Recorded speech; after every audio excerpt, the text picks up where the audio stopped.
9-шы дәріс білім берудегі цифрлы ресурстар.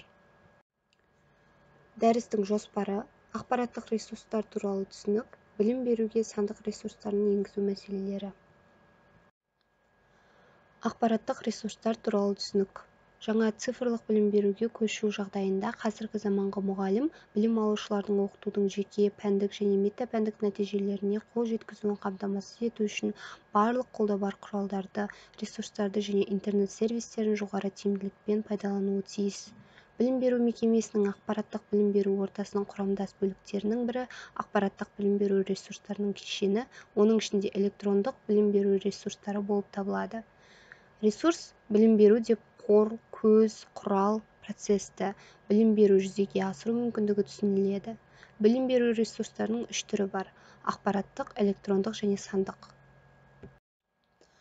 Ақпараттық ресурстар электрондық және цифрлық ресурстарды біріктіреді. Оларға мыналар жатады: баспа басылымдары, баспа негізіндегі картографиялық объектілер, интернет ресурстар, сандық білім беру ресурстары, электрондық білім беру ресурстары. Электрондық білім беру ресурстары бұл цифрлық нысанда ұсынылған фотосуреттер, бейнеүзінділер, статикалық және динамикалық модельдер, виртуалды шындық және интербелсенді модельдеу объектілері, картографиялық материалдар, дыбыс жазбалары, символдық объектілер және іскерлік графика, мәтіндік құжаттар және оқу процесін ұйымдастыруға қажетті өзге де оқу материалдары, яғни электрондық қосымшалар.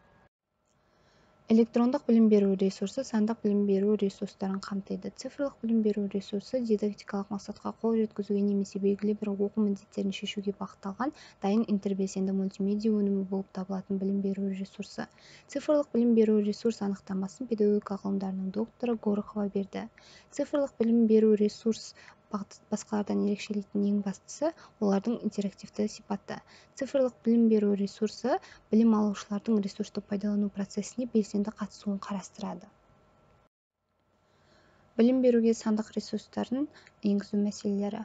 Оқу процесіне сандық білім беру ресурстарын енгізу оқу процесінің жаңа әдістерін қолдануға, мұғалімнің педагогикалық құзыреттілігін арттыруға әкеледі. Электрондық оқу материалдарының дидактикалық мәселелерді сәтті шешуге жағдай жасайтын үлкен мүмкіндіктері бар. Қарапайым цифрлық білім беру ресурсы біртұтас ретінде пайдаланылады және өздігінен қолдануға болатын жеке элементтерге бөлінуге жол бермейді. Қарапайым орталық деректер орталығының мысалдары: Microsoft Office, HTML, PDF және де тағы басқа форматындағы құжаттар, JPEG форматындағы иллюстрациялар, аудио жазбалар, бейнелер, белгілі бір технологиялық платформада жасалған оқу курсының жеке объектісі. Күрделі цифрлық білім беру ресурсы тәуелсіз білім беру ресурстары ретінде бөлек пайдалануға болатын элементтерден тұрады. Күрделі цифрлық білім беру ресурс мысалдары белгілі бір пән бағдарлама бойынша электрондық оқу курсы, тестілеу жүйесі, тақырыптық каталог болып табылады. Оқу үдерісінде цифрлық білім беру ресурстарын пайдалану мыналарды жүзеге асыруға көмектеседі: оқытудың репродуктивтік процесінен белсенді іс-әрекетке көшу, оқытудың әртүрлі әдістері мен ұйымдастырушылық формаларын қолдау, оқушылардың мүмкіндіктері мен білім беру қажеттіліктеріне сәйкес пәнді оқытудың жеке білім беру траекторияларын құру, оқушылардың барлық санаттарын табысты оқытуды ынталандыру, пәнді зерделеуге құзыреттілік тәсілді іске асыру, цифрлық білім беру ресурстарын жіктеу. Білім беру әдістемелік функциялары бойынша электрондық оқулықтар, білім беруді дербес бақылаудың электрондық басылымдары, электрондық оқу әдістемелік кешендер және де электрондық оқу құралдары болып бөлінеді.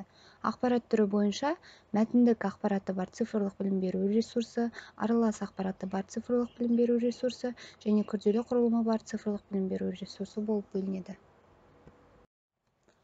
Цифрлық білім беру ресурс жиынтықтары келесі міндеттерді орындауға арналған: сабаққа дайындық кезінде мұғалімге көмектесу, жеке сандық нысандардан сабақты құрастыру және модельдеу, қосымша және анықтамалық ақпараттың көп мөлшері тақырып туралы білімді тереңдету үшін цифрлық білім беру ресурс жиынтығындағы ақпаратты тиімді іздеу, бақылау және өзіндік жұмыстарды дайындау, мүмкін нұсқалар бойынша шығармашылық тапсырмаларды дайындау, сандық нысандарға байланысты сабақ жоспарларын дайындау және интернет арқылы басқа мұғалімдермен қызмет нәтижелерімен алмасу.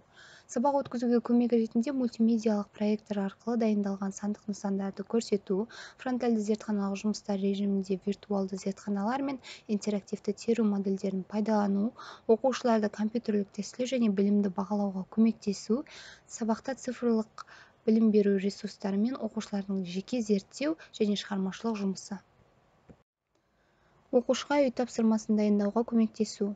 Материалды ұсынудың жаңа формасы есебінен оқушылардың пәнге деген қызығушылығын арттыру, кез келген ыңғайлы уақытта оқушылардың автоматтандырылған өзін-өзі бақылауы, баяндамаларды, рефераттарды, презентацияларды және де тағы да басқаларды дайындауға арналған объектілердің үлкен базасы, энциклопедиялық сипаттағы қосымша ақпаратты жедел алу мүмкіндігі, пәндік виртуалды ортада оқушылардың шығармашылық әлеуетін дамыту, оқушыға тақырыптық ыңғайлы қарқынмен және оның жеке қабылдау ерекшеліктеріне байланысты материалды игерудің таңдалған деңгейінде оқуды ұйымдастыруға көмектесу, оқушыларды заманауи ақпараттық технологиялармен таныстыру, ақпараттық технологияны игеру және олармен үнемі жұмыс істеу қажеттілігін қалыптастыру. Сандық білім беру ресурстарына қойылатын жалпы талаптар. Қазіргі заманғы цифрлық білім беру ресурстары оқулықтың мазмұнына, Қазақстан Республикасының білім және ғылым министрлігінің ережелеріне, бағдарламаларға сәйкес келу, оқытудың қазіргі заманғы нысандарына бағдарлану, оқытудың жоғары интерактивтілігі мен мультимедиялығын қамтамасыз ету, деңгейлік саралау және оқытуды дараландыру мүмкіндігін қамтамасыз ету, оқушылардың жас ерекшеліктерін және мәдени тәжірибедегі тиісті айырмашылықтарды ескеру, оқушыны осы пән шеңберіндегі білім мен дағды негізінде өмірлік мәселелерді шешу тәжірибесін алуға бағыттайтын оқу іс-әрекетінің түрлерін ұсыну, дербес және топтық жұмысты пайдалануды қамтамасыз ету, модульді құрылымды көздейтін оқытуды жоспарлау нұсқаларын қамту, сенімді материалдарға негізделу, көлемі бойынша оқулықтың тиісті бөлімдерін кеңейтпей, сонымен қатар тақырыптық бөлімдерден асып кету, мәлімделген техникалық платформаларда толық ойнату, цифрлық білім беру ресурстары мен қатар басқа бағдарламаларды пайдалану мүмкіндігін қамтамасыз ету, әдістемелік тұрғыдан орынды жерде жұмыстың аралық нәтижелерін және баптау, сақтауды қамтамасыз ету, қажет болған жағдайда кірістірілген контекстік көмекке ие болыңыз, ыңғайлы интерфейс болуы керек. Назарларыңызға рахмет.